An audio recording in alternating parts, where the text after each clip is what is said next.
మరి జగన్మోహన్ రెడ్డి గారు మామూలుగానే శవ రాజకీయాలు చేస్తూ ఉంటారు. గతంలో మనం చూసాం శవ రాజకీయాలు ఆయన చూడడం, ఆ శవ రాజకీయాలు చేయడానికి వచ్చినప్పుడు వారి కారు కిందే సింగయ్య చనిపోవడం మనం అందరం చూసాం.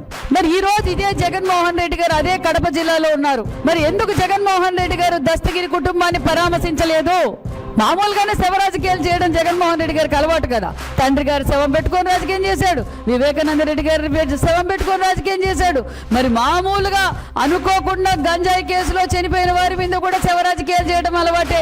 మరి ఈ రోజు నీ కోసం, నీ అక్రమ ఆస్తుల కోసం, నీ దౌర్జన్యాల కోసం నువ్వు ఏమి చెప్పితే అది చేసిన పెద్ద దస్తగిరి బలైపోయారు. మరి ఎందుకు జగన్మోహన్ రెడ్డి గారు ఆ కుటుంబాన్ని పరామర్శించలేదని కూడా నేను ఒక మహిళగా అడుగుతున్నా. ఒక బీసీ శాఖ మంత్రిగా, ఒక బీసీ మహిళగా, సాటి మహిళ ఈ రోజు ఏ విధంగా బాధపడుతోందో మరి జగన్మోహన్ రెడ్డి గారు వెళ్ళి పరామర్శించి ఆ కుటుంబానికి ఏం జవాబు చెప్తారు అన్న విషయం మీ వైసీపీలో ఉన్న కార్యకర్తలు కూడా ఆలోచించాలి.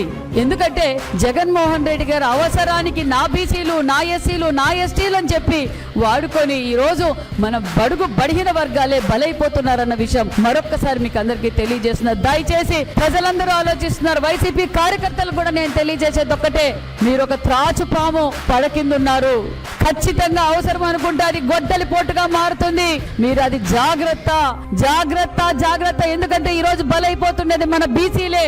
మరి ఈ రోజు అన్ని విధాలుగా బీసీలు బలైపోతున్నారు. వైసీపీ పార్టీ అధికారం వచ్చినప్పటి నుంచి మరి ఇప్పుడు కూడా మరి పెద్ద దస్తగిరి ఒక బీసీ, ఇలా బీసీల్ని ఏ విధంగా హతమారుస్తున్నారో వైసీపీ పార్టీ నాయకులు, బడా నాయకులు ఉన్నారు దీంట్లో.